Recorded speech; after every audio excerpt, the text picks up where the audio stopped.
সাপ নতুন স্টাইল লাগালে কি করি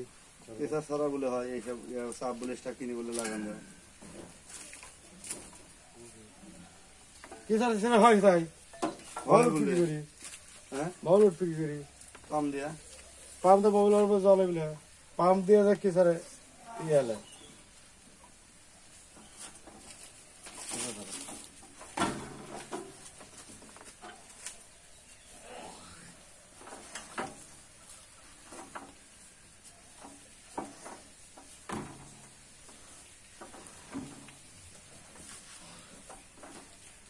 বেল হালকা ঢিল হলে আবার আমার সাইড নেট খোলা লাগবে না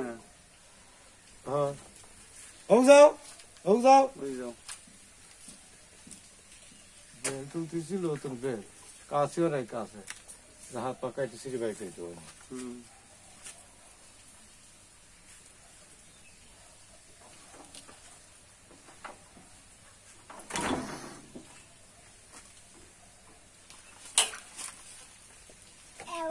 একলা ঘুরবে না রেস্ট করতে হবে স্টার্ট মারতে হবে না আব্বু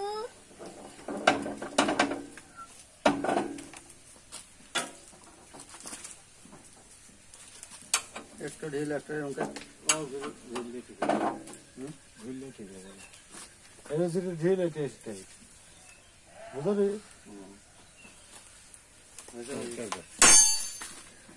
এটা হবে হ্যাঁ